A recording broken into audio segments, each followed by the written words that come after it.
Hello and welcome back to my videos. So, as you know, I have done a couple videos where I'm like, oh, I'm feeling sick with my mental illness. I have to take a self-care day. Or, talking about, I'm reading a book about my mental illness. Feel sorry for me. That's just my impression of myself. I'm sure that's healthy. So, I thought I would make a video about my mental illness and really the worst part of dealing with it for me, which was when I was 19 and 20 years old. I was put in the mental hospital 6 times. Now, I know that going into the nut house is a point of interest for a lot of people because they've seen a lot of movies about it and it seems sort of romantic in a way. So I thought I would do like a real life, what it's like to get put into the nut house. So I've already started this video like 5 or 6 times, and I get real caught up. I've had to start it over because I get real caught up in the childhood part of this, which is why I'm mentally ill. So I'm just gonna gloss over that real quick and then go straight to the nut house. So the mental illness that I have is called complex PTSD. And complex PTSD and regular PTSD are very similar, but the difference is that PTSD is something that you can get from witnessing a violent crime, being in a car accident, being assaulted, that sort of thing, And not to downplay it at all, it is extremely serious and it is its own disease. But complex PTSD is what happens to your brain when you are traumatized over a very long period of time, specifically during the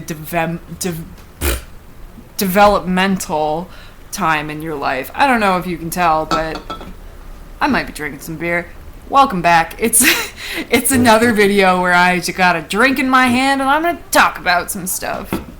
So, complex PTSD is a diagnosis that is really common in people who are subject to child abuse. So, I was abused as a child. I went over that a little bit in my last video. It was like physical, sexual, emotional, verbal, psychological, everything you can name, basically. I went through it all.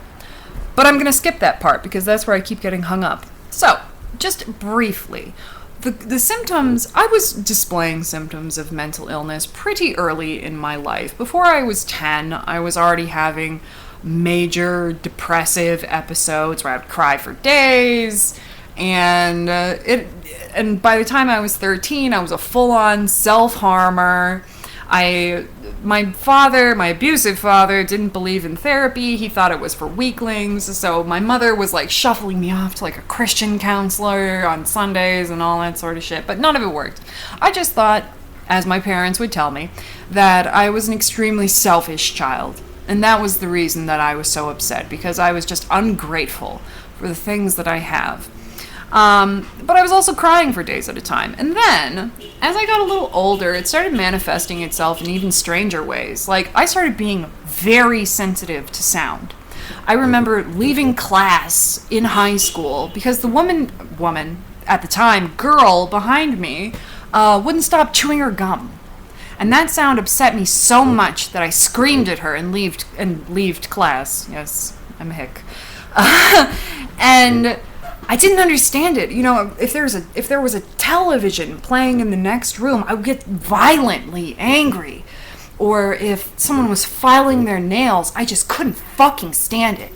It got to the point where eating sounds specifically really bothered me. I was eating dinner in a different room than my own family because I couldn't stand the sound of their eating. And I thought I was strange, or that I thought perhaps I had obsessive compulsive disorder because I was also making long lists of numbers. I was tracking everything. I was tracking how many pages I read in the book every day, whatever book I was reading. I read like 50 books in a year because I was obsessed with it. I was reading, I was keeping track of my weight, keeping track of all my food, keeping track of everything in notebooks, whole notebooks full of just detailed numbers that I was writing down. It was insane, right? So I thought maybe I had a little bit of OCD. I had been soft diagnosed with OCD after one trip to a therapist. So Anyway, so I went to college thinking, I'm kind of fucked up. My parents were divorced. My dad died when I was 14. I probably, I'm kind of screwed up from that. But I had no idea when I went to college at age 18 that I had been abused as a child. I did not know. It seems crazy to me now because the things that I experienced, to any outsider, it would be obvious were abuse. But inside my own mind, I didn't get it. And I never talked about it. So when I got to school, this is something I should mention too, is that I am very smart. Now, I know that sounds like bragging, and it's not something you're supposed to brag about, but I am. I'm very intelligent. All throughout elementary school, middle school, high school, I was always the smartest kid in the class. In every standardized test, I tested above the 99th percentile. I was usually like 99.9. I was the smartest person in the room every day, and so I only wanted to go to one college, and I got in first try. And when it was my dream school. And so when I was 18, I moved from Minneapolis to Boston to go to my dream school. I was ready. And when I got there, I could not keep it together. I just was failing all of my classes. And do you know what it was? I discovered drugs when I moved to Boston. So suddenly, I'm not so interested in reading. I'm not so interested in schoolwork. I'm not the intellectual that I used to be. I'm getting high every single day. Like, it started with weed, as it usually does. I'm sorry, I know people say it's a gateway drug. Blah, blah. That's bullshit, but it's also true. I still smoke weed. So hard drugs aren't necessarily a component of smoking weed, but sometimes it can be the door. So I started with smoking weed, and then I started doing like acid and cocaine, and I actually remember I showed up to class on LSD one time. Can you even imagine? I look back on this time and I'm like, were you crazy? The answer is yes. So the first year I was in school, I wasn't doing very well, and it was so unexpected. This was my dream school. I'm intelligent.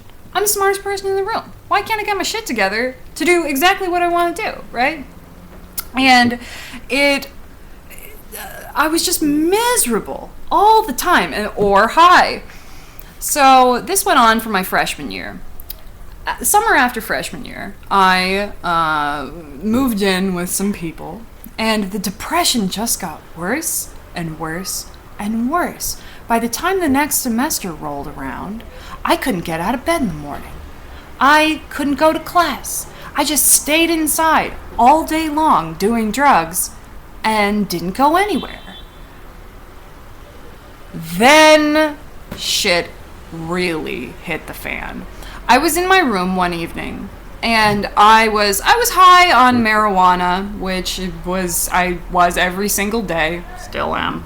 And I was listening to David Bowie on the radio, or on a boombox. You have to understand, this was like 2006. I had a boombox, okay? And I have a David Bowie CD in, and I was listening to it, and it was Ziggy Stardust, and I knew this album so well that I knew every breath that he took on this album. And I realized, as I was listening to it, that I could hear another voice coming out of the radio too. Now, I was high, yes, but I had been high enough to know what was me being high and what was real. And this wasn't registering as me being high. This was registering as being real, okay? There was a voice breathing out of the boombox. Let me see, it sounded like this. It was like that. It was like a demon hissing. And I thought maybe it was a demon. Now, as I've mentioned, or I don't know if I've mentioned this actually, I'm an atheist. Don't believe in demons. Never have. And yet I really thought perhaps this was a demon in the boombox, right? So already we have complete dissonance in my beliefs and what I'm experiencing, right? So this is all in the early part of my sophomore year in college. I'm doing LSD probably, oh my god, I did it probably 10 times with varying degrees of strength over that first year and a half that I was there.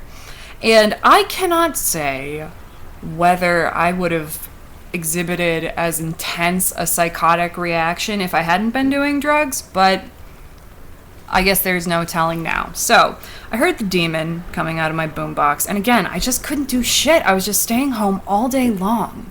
And I could not figure out why I couldn't get up. Why can't I go out? Why can't I go to class? Why can't I get good grades? Why? And so I started having these really violent, like, suicidal thoughts where specifically I would think about hanging myself in my closet, okay? Where I was going to shut the door, I was going to get into the closet, shut the door, nail the door shut, keep my cell phone with me, right? I was going to tape the bottom of the door, and then I was going to hang myself and just at the last moment turn off my phone so that they couldn't locate me, right? And I figured it would take probably a couple days to find me and it would be a horror show. So there was that. And it reached a point in December of that year where I was like, I can't go on like this. There's clearly something wrong with me. I mean, my mom is depressed, and she's on medication for it. Maybe I should go see a doctor. And I was back home for Christmas break, my sophomore year in college, and I went to my family doctor that I had been seeing since I was a kid. And I was like, I really think that there is something wrong with me. I'm depressed. I can't get out of my house. I can't move. I just lay in bed all day long. And I feel like I need Paxil or something. And she asked me if I had been having any suicidal ideation. And being inexperienced as I was, I told her the truth. I said, yes, I have been thinking about killing myself. And she said, do you know how? And I said, yes, I do know how I would do it. I'm going to hang myself in my closet. And she said, okay, well, now you can't leave because I'm calling an ambulance and you are going to go spend some time in the hospital because that is extremely serious. And had I been more experienced at the time, I would have said to her, I have been thinking about killing myself, but they're just thoughts. I don't actually feel an inclination to do it. It's like invasive thoughts, but I didn't have the language to express that at the time, nor do I really know that that was true.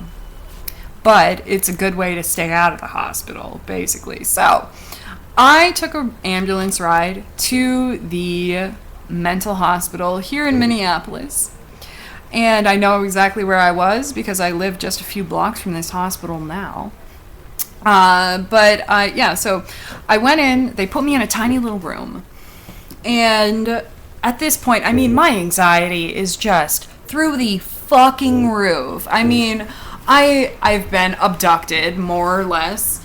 And now I'm in a small, more or less a sitting room, basically. There were chairs, there was like, a bed and cameras in the ceiling, and all the mirrors were bolted down, and I was locked in. So just like a sitting room, right? So I'm sitting there. I am waiting for the doctor to come in and give me a consultation, basically tell me what's going on, and I realized that my Sprite can, because they gave me a can of Sprite, was moving by itself on the table. And at this point, I really had started to believe that I had some sort of psychic ability. So I thought that this can, you can't see, but I'm over here like moving my beer can, like, it was just like this. It was just moving. So I thought maybe I was psychic. And once again, I'm an atheist. I am a stone cold atheist. I do not believe in souls. I don't believe in ghosts. I don't believe in spirits. I don't believe in magic, astrology, God, nothing. Angels, nothing. Psychic abilities, no. I do not believe that that is real. And yet here I was, thinking that perhaps I was a psychic. So the doctor comes in, basically they're like, we have to put you on a hold. You said you were thinking about killing yourself, so we want to evaluate you, blah, blah, blah, blah. So they lock me in another room. Long story short, I wound up in the ward upstairs. Now, this was a co-ed ward. There were men and women in there. And at this point, I was like, well, my life is over. I've been in the mental hospital. Who can come back from that? Oh, heavens, I did not know the depths that this would go to. So I'm up in the mental hospital. I'm looking at the people around me. I'm the youngest person there. I'm 19 years old. Everyone there is in their 20s, 30s, 40s. And I'm sitting there more or less like I am now. You know, I was having glitches in my brain, but I'm still more or less the same person I was there, you know. So I'm just trying to make friends. I'm trying to play bingo. Like, I'm trying to interact in group therapy, but at the same time, it's like you're locked in. And people are coming to check on you every 10 minutes, right? So they walk around with a clipboard, you get a check. Even while you're sleeping, they look through the door, you're there, check. You're not killing yourself, check. And in this first stay in the nut house, I realized several things. One, when you're in the nut house, mainly what you're dealing with is the other people who are there. Because I was in a ward with like 40 different people, and we all just mingled together all day long. Therapy, recreation, eating, you name it. I mean, I'm in the face of 40 goddamn psychos, right? So one of the first friends that I made in the nut house was a lady who was probably in her late 20s, maybe. And I don't remember what her name was, but let's call her Crystal, because she was addicted to crystal meth. And I don't know if this was her main diagnosis or whatever. All I know is that she was doing crystal meth, and I had never met someone who had done crystal meth before. So she told me, she was like, I don't even have a problem. I take one hit in the morning, and I blow out a cloud the size of the entire room, and then I'm good for the entire day. It's not a problem. You know, I take care of my daughter. I have my man. I don't need anything except my daughter, my man, and the crystal meth. And I really liked her at first because I was a heavy smoker at the time. And I was smoking a pack a day. And of course, you go in the hospital, you're locked inside. Of course, you can't smoke in there unless you have a connection. So this girl, somehow, she was smuggling in cigarettes from the outside because she gave me one. I had to go into the bathroom and light it underneath the vents, the exhaust vent in the bathroom, so I could just get one or two hits of the nicotine, right? Anyway, so we became friends. And I remember a couple nights after I got in there, there was a new guy in, and he was tall and handsome and all that sort of stuff. And we had a movie night. They made us watch What About Bob, if you can imagine. So the next morning I'm talking to my friend Crystal, and she was like, I fucked the new guy. And I was like, bitch, no you didn't. Where? In your room? You mean with checks every 10 minutes? What the fuck are you talking about? You fucked the new guy. Where? And she was like, yeah, in the common room, which is where the television was and where we had therapy and stuff. And I was like, what are you talking about? And she's like, yeah, And I was like, but what about condoms? And she said, well, if I get pregnant, I get pregnant. It's not a big deal. I already have one kid. They let me out after 3 or 4 days because I had a treatment plan in place where I was going to go stay with my aunts, and it was, they figured that maybe this was it was something that I should follow up on by going to a doctor, but that I didn't need to be locked up, basically. So that was Christmas. I spent Christmas in the nut house when I was 19 years old. It was pretty sad. Also a really good way to not be able to hide from your family what's going on. Oh yeah, my entire extended family. Oh, where's Lindy for Christmas? She's in the fucking nut house. So it's already my reputation as a sane person was ruined. Which I'm not a sane person, so that's fine. I am mentally ill. I'm not ashamed of it now, but I was a lot at the time. So I'm okay, I had to go to the mental hospital once. Like, I've lived kind of a fucked up life, so whatever. I'll just go back to school, I'll start doing therapy, and I'll figure it out. And it will never happen again. Well, I was wrong. So I go back to Boston, go back to school to, just to try and do it right, because I'm still at my dream school. I've been fucking up, but it's not too late. I could still do this, So I started going to this therapist, and she was like, so what was your home life like growing up? And I would say, well, sometimes things were kind of rough. My dad could get pretty mean sometimes. And she was like what? And so I explained in particular this one story. And she said, yeah, that sounds like child abuse. And I said, what?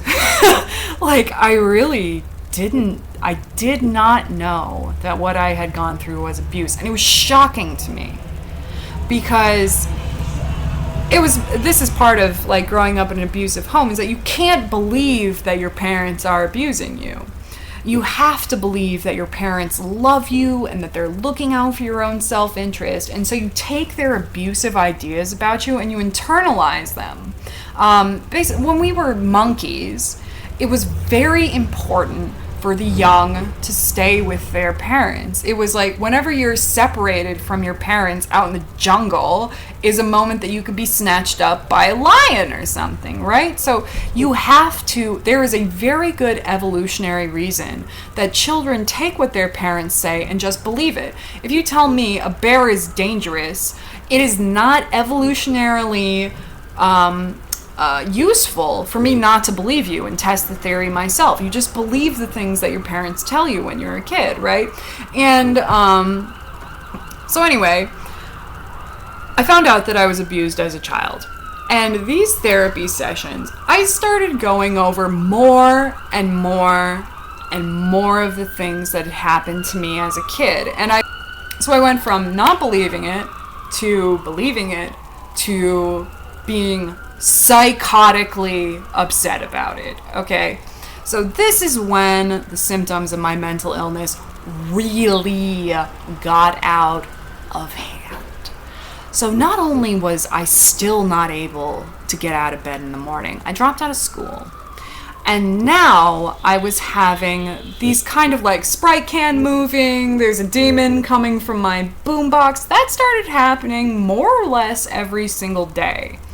And it happened in a lot of different ways. But the most prevalent and long-lasting one was the belief that birds were speaking to me. Again, atheist, don't believe in God. But I believed that birds were giving me messages from God. And they were specifically warning me about dangerous things that were going to happen to me. So, the next time that I got into the nut house, I was still in this state where I would stay up all hours of the night, never leave my house. I didn't have a job. I was just like... long story short, my dad died when I was 14, so I had a little bit of inheritance that I was just kind of fucking away, basically. Just like, never worked, just staying at home and doing drugs, right? So I would just do drugs by myself all day long, and then stay up all night, and then wonder why I was miserable and crazy. So one evening, I had been up all night doing coke, and it was 6 o'clock in the morning. I was sitting in Boston, near the Boston Public Garden. There is a long stretch of land by the river called the Esplanade. And I was sitting on the Esplanade by myself about 6 o'clock in the morning. And I saw a goose standing by the river, right? And the goose... I was going to throw myself in the river. That's the first part of the story. So I decided I was going to kill myself. I didn't decide so much as I'd been up all night doing drugs. I was sitting by the river, and I got a very strong compulsion to throw myself in the river. I was taking off my shoes, ready to dive in, right? And I see this goose sitting by the shore. And the goose was standing on one leg. Very important. One leg, right? So in my mind, it was very clear to me that this goose had been sent to me from God to convince me not to kill myself and to convince me that I really needed help. So what I did was I decided to walk to the hospital in Boston. So I'm walking up this long street in Boston called Mass Ave. Or excuse me, it's Commonwealth Ave. Hello, I haven't lived in Boston in like 8 years or something. I'm forgetting it. It's Commonwealth Ave, right? And as I'm walking up the street, I like hear this noise come out of the sky. And I still remember it. It went like boop boop, right? Not a noise you hear coming out of the sky very often. Boop boop. It sounded like an error message, basically. And so I'm like looking around, like, what was that? And then I see in a couple, like a block up, there's a man with a dog, and he's looking around too. And I'm like, maybe I'm not crazy. Maybe the entire world is a computer simulation, and I've just caught on to it, and no one else has. But luckily, I took my ass to the mental hospital. So I walked into the hospital. I'm like, hi, I'm crazy. I was going to kill myself, and a bird told me not to. So I'm looking for some help. And they sent me to a hospital in Boston called McLean, which is it's a really good mental hospital. It's like if you have money and you are sick, this is where you come to. All through the country, right? And so I was in there, and I have my room. Once again, it's the same thing. Checks, and all the mirrors are bolted down. As I detailed in my other video, I have polycystic ovarian syndrome, so I grow a beard. So they wouldn't let me shave my beard. I'm just a bearded lady in the fucking hospital because I can't have a razor to shave my face. Right. And so it was a lot of like art therapy. We would have to do group therapy every day, and we would have to meet with our doctors several times a week, and then the rest of it was just trying to deal with the fucking boredom of being locked inside 24 hours a day and not being able to leave. And this was before really the internet took off, it was like 2006. It wasn't that far before the internet took off, but it wasn't like it is now. I didn't have social media to go on. I didn't have things to distract myself with on my phone. It was like, go ahead and try and read a book while you're on so many drugs that you can barely see straight, and you're having fucking psychotic delusions of like the bird outside the window is telling you you're gonna die here. Like, try and concentrate on a book in that state, because I couldn't. So really, the number one thing about being in the mental hospital is it's fucking boring. It's really boring. No one prepares you for that, is that you're coming in from a place of such intense chaos that they want to make this the most level, simple, quiet, nice experience that they can. So basically, a day in the nut house looks like this. You wake up about 7 o'clock in the morning. You have to get your morning meds, and they take your temperature, your blood pressure, just because they're doing checks on you, just to make sure that there's not something like physically wrong with you, because it could be like a brain tumor or something, who knows, right? They take your blood pressure, and then you wait around for about an hour. Then it's breakfast, and then you can eat your breakfast, you can talk to the people around you, and then it's over, and you wait another hour. And then it's art therapy class, and you go in and you draw your pictures, and you go around in a circle, and you say, my picture means this, and then it's over, and then you wait a couple more hours. Maybe your doctor comes in. Maybe it's your time for a doctor, but maybe not.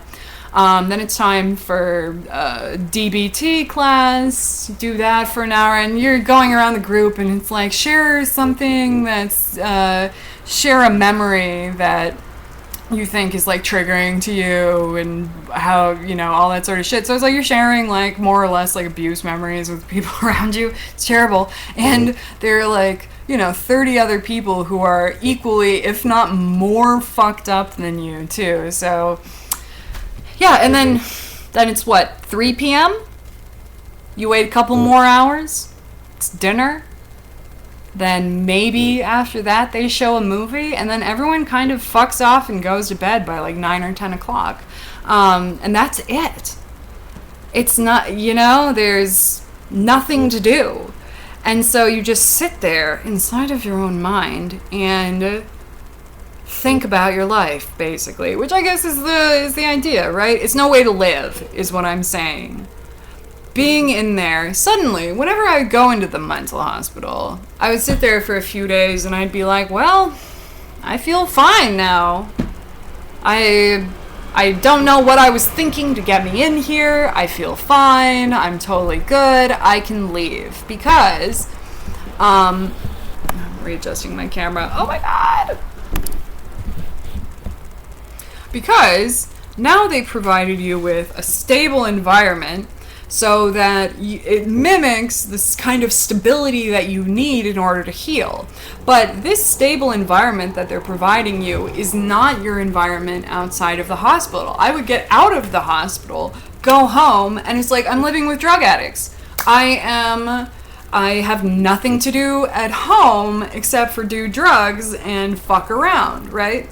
So basically, I got out of the hospital the first time, or the second time rather, and I went home, and my home environment was still exactly the same. And so I would just slip back into drug use and these bad sleep cycles and bad health and, just doing drugs all day.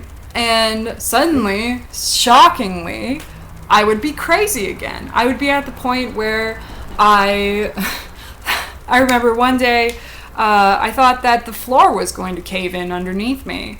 I thought that I had lost control and I'd killed someone. But it was not. But obviously those things weren't true.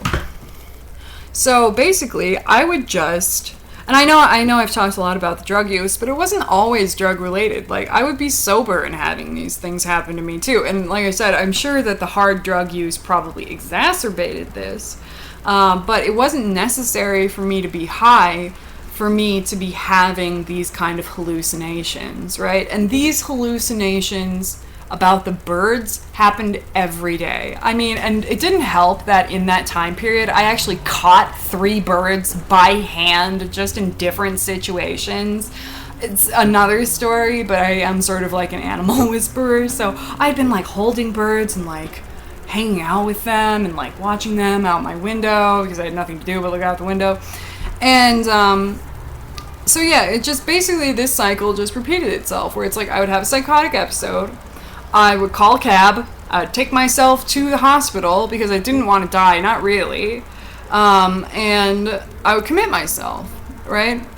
And this happened 3 more times over the summer, right? So summer 2007, craziest time period of my life.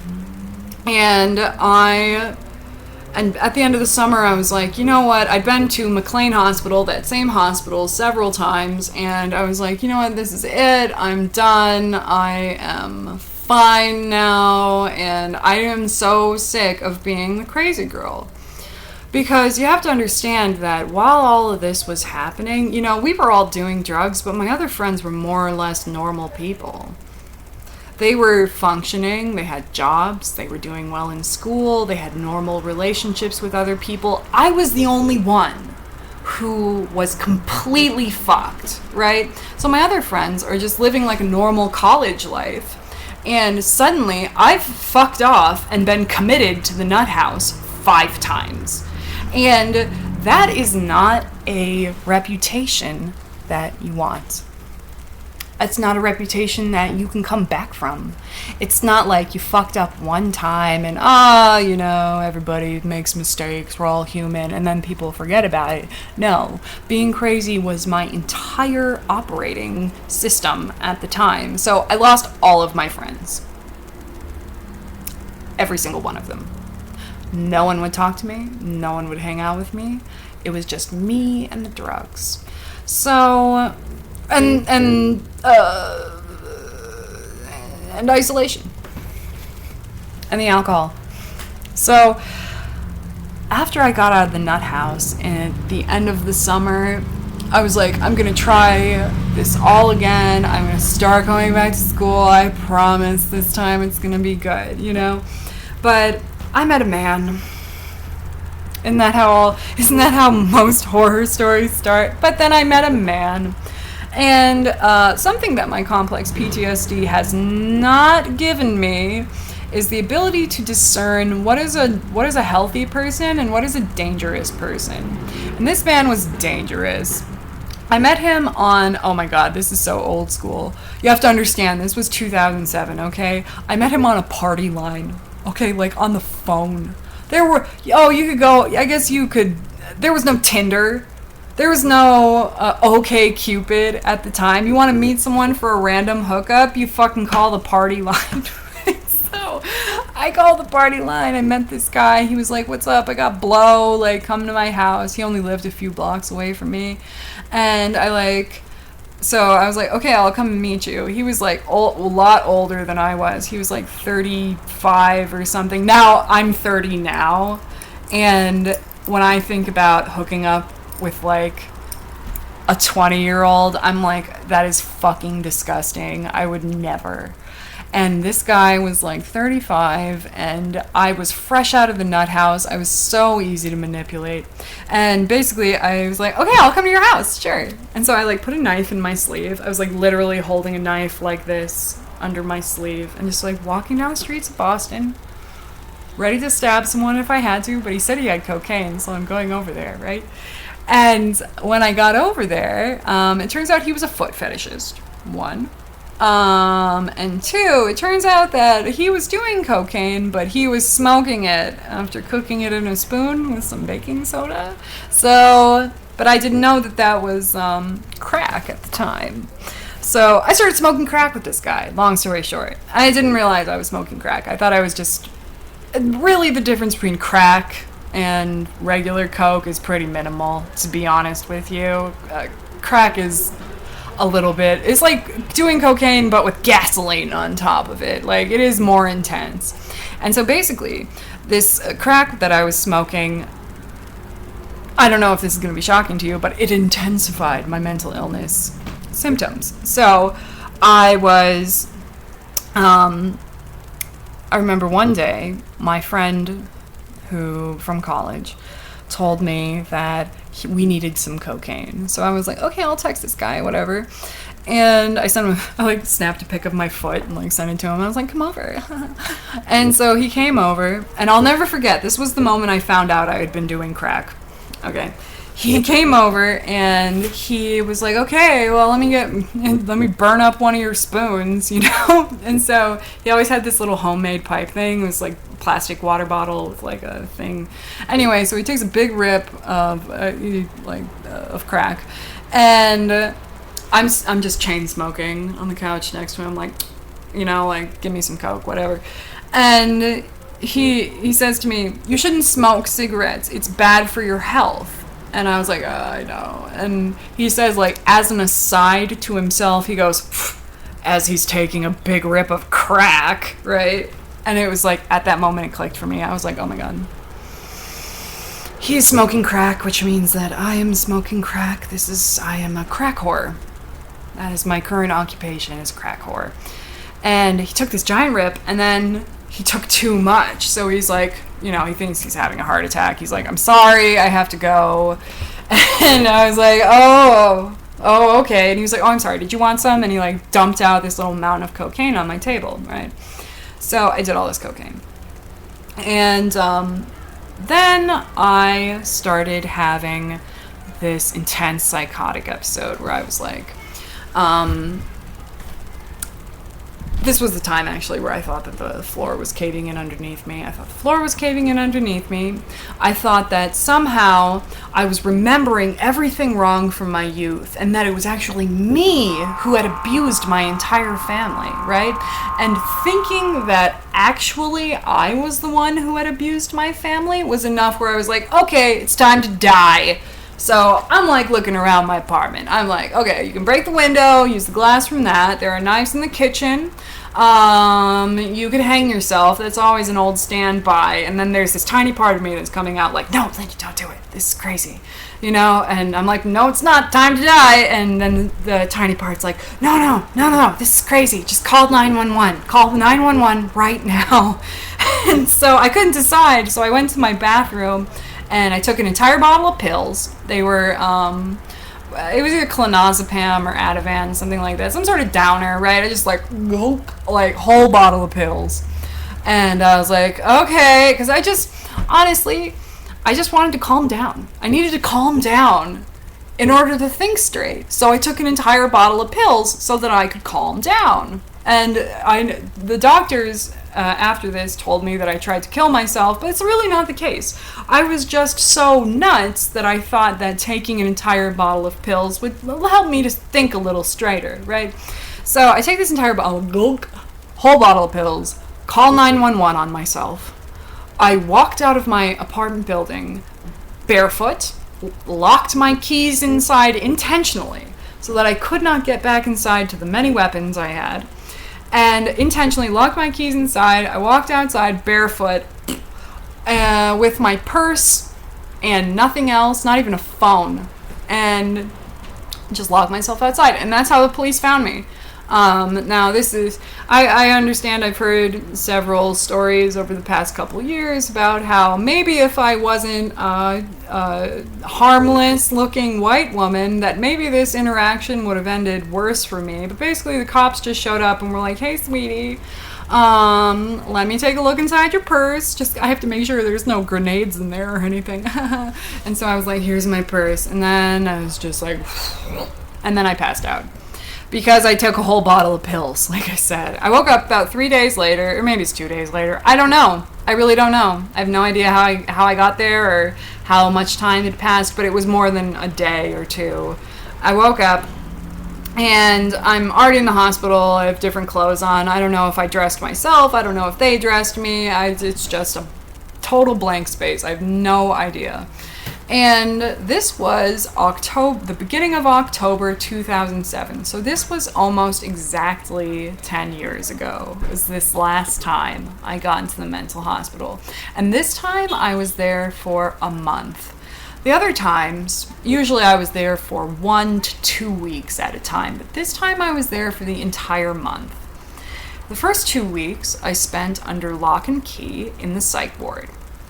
And there were so many characters I met during this time. I mean, my roommate was a woman who had I don't know what exactly was wrong with her, but she was getting electroshock therapy while I was living with her. She would go out, and it's not like it was before. This is actually a recommended treatment sometimes for people with intense mental illnesses. And you submit to it voluntarily. They tell you what the risks are, blah, blah, blah, blah, blah. It's voluntary at this point. So when I say electroshock, that is what it was, but it isn't like it used to be. So she'd go out for electroshock therapy and then come back and just be like on her bed for the rest of the day. Just totally catatonic, right?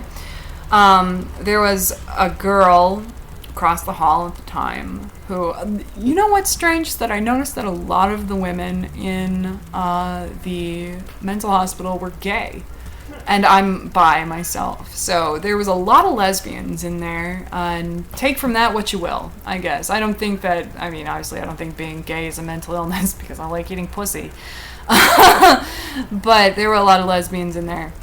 And my electroshock roommate, she was a lesbian, and there was this other lesbian who lived across the hall, who, you have to understand, this was 2007, and so when we were in there, she found out one day, while I was standing there, that her brother had died in Iraq.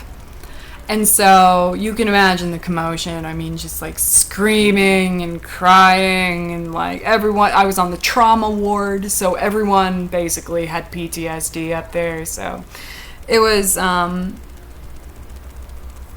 awful. There was another girl that I knew in there who, she was in there because her mother got hacked apart with a machete, and she'd found her.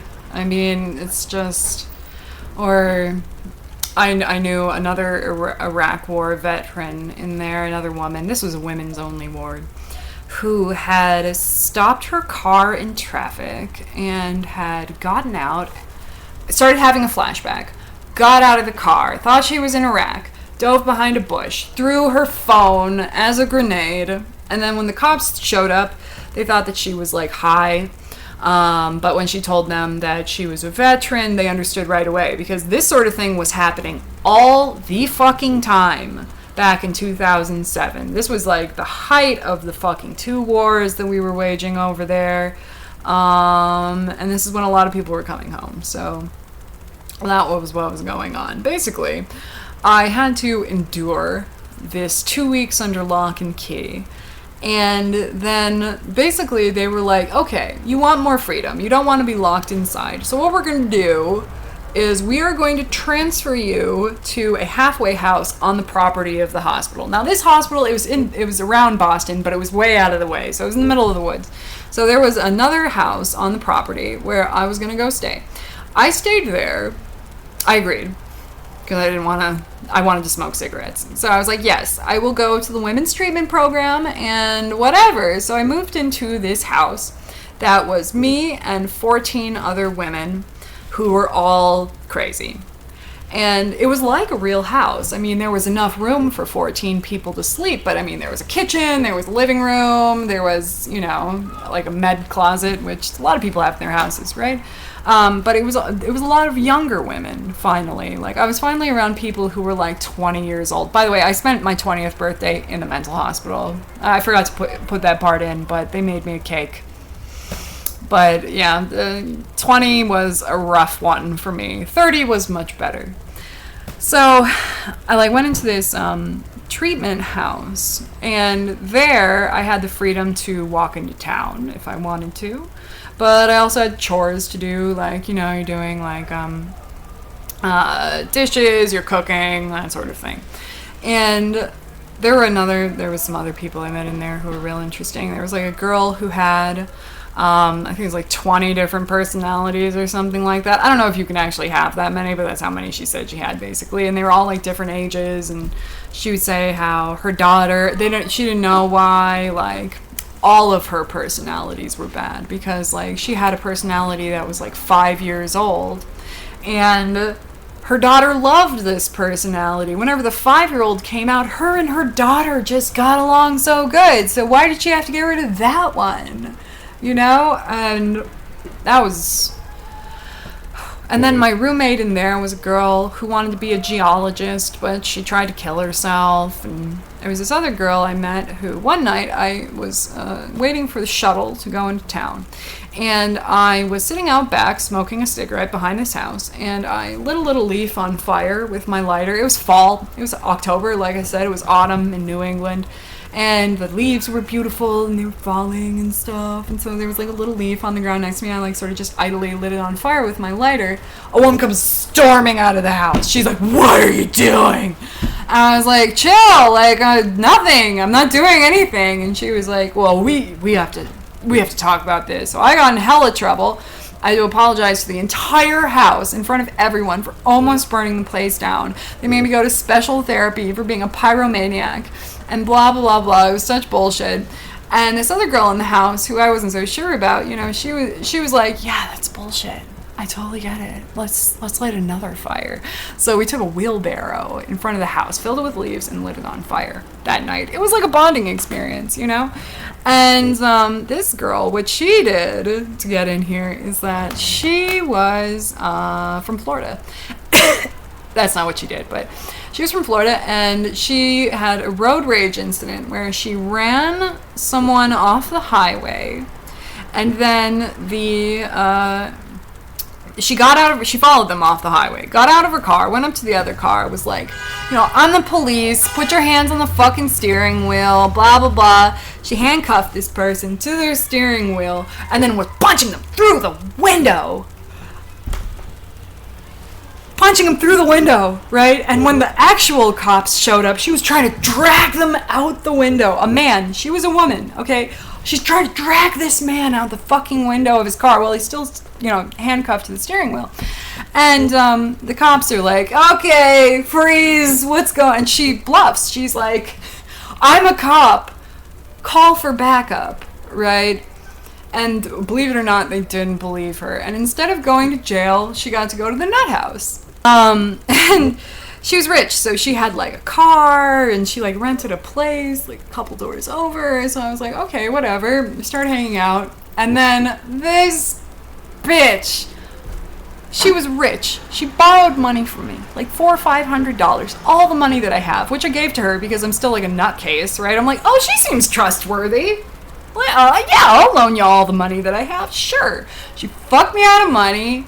She basically tricked me into getting her drugs, which then she tricked me into doing. I didn't want to do those drugs. That was ridiculous. Tricked me into doing it. And then basically I was high, and they drug test you every day at the mental hospital because you have a little bit more freedom, right? And so I got high, and I was like, well, I can never go back. And I never did. The end, basically. This is a really long video. It was much longer than I intended it to be.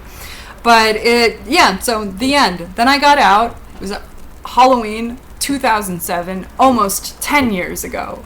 I got out of the hospital, and I never went back. I cut all of my psych meds, cold turkey, and now it's 10 years later. What happened after that? Well, I guess it's going to have to be another video because this one's been long enough. So maybe I'll make another one explaining what happened in my 20s that got me to the extremely stable individual you see in front of you today. So, thanks for listening. Bye!